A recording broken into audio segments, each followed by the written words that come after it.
Yeah, you might call it mayoral magnificence of the music. That's what we have there. Thank you, Sean, for the music. Well chosen.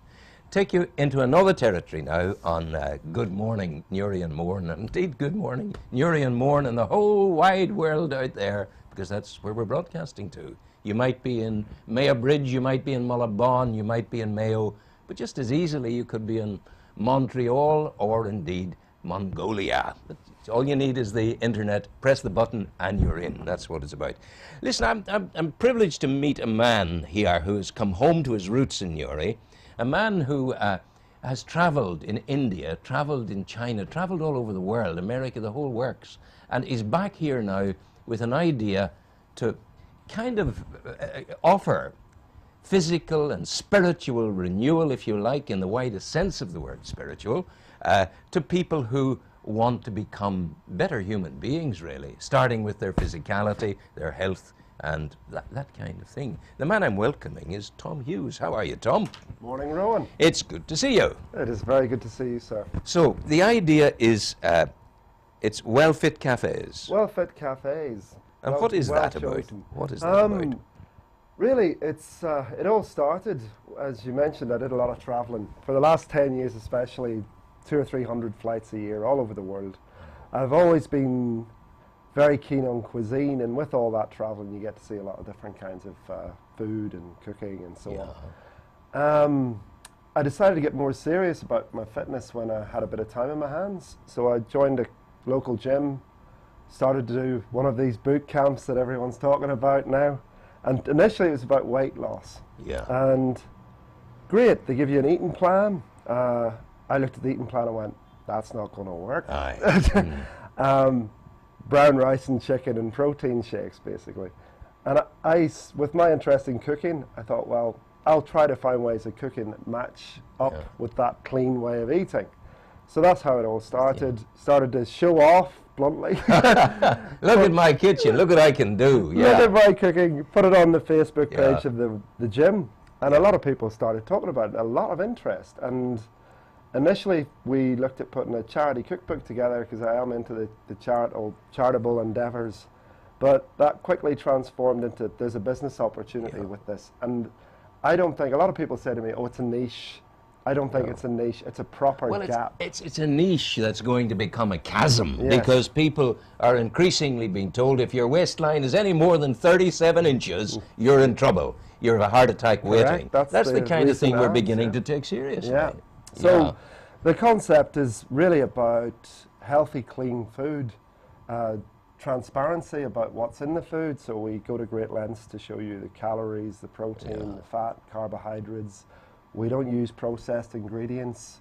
We don't use bad processes like deep frying and so on. So the food's good for you, and it's easy for you to make choices about what's appropriate you're going to eat. So that's the first leg. The second leg is about helping people be active, which is where the fit part, I suppose. It's almost, if I may say so, Tom, it's almost Buddhistic in its way. It's minimalist. You're cutting things down, but still having a joie de vivre, the ability to enjoy existence. The taste is the paramount thing. Again, talking to people about this for months now, I think some people had the impression they'd be strapping the sackcloth on and throwing a few ashes over themselves to go here.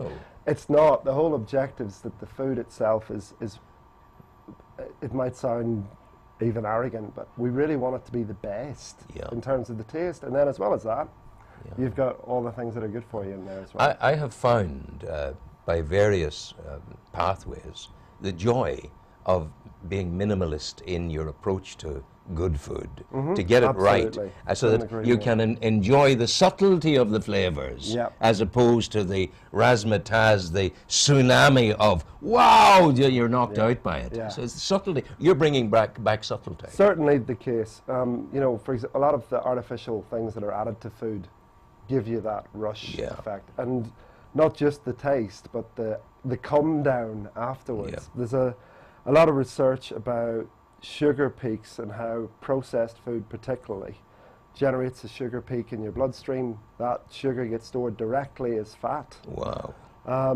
And afterwards you experience a crash that basically makes you want to crave that feeling again, which is a big reason for obesity. Keep going, yeah. And so the food we're doing, we go for a thing called glycemic load. We aim to have low glycemic load food, so you won't have those crashes, booms and busts. It's what we're not going to have if you eat well-fit food. Why am I subliminally linking your travels in India with this project? I don't know the answer to that. Maybe help me. I'm not really sure. I guess one reason is this is pretty unique. I would say perhaps not India, but I went to Australia quite a bit in my travels as well. And the closest place that has anything similar to this going on would be Australia, because they're so much into the outdoor activities, and they're very much into their health as well. So cafes that I saw in Australia were doing things like this. That was maybe years back.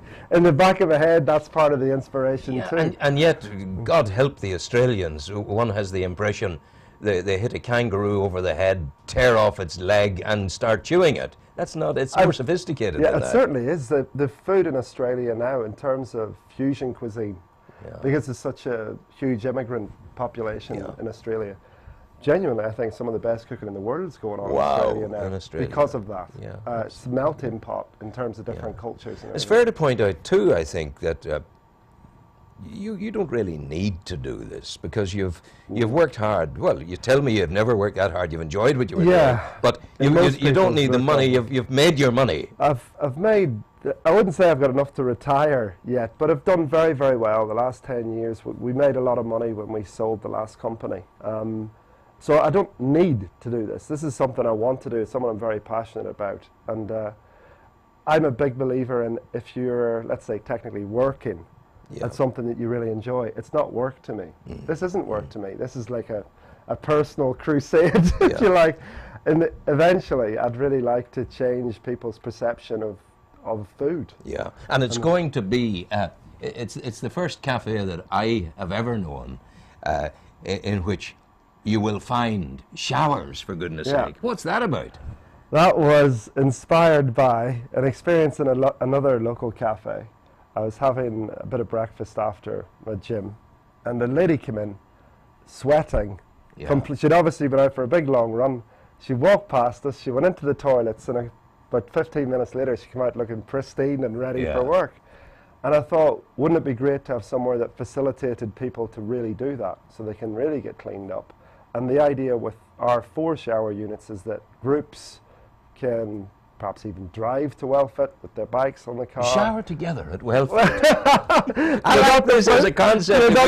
If we've got beautiful ladies there, that might be nice. They are individual units. Oh, thank you. But they are unisexual.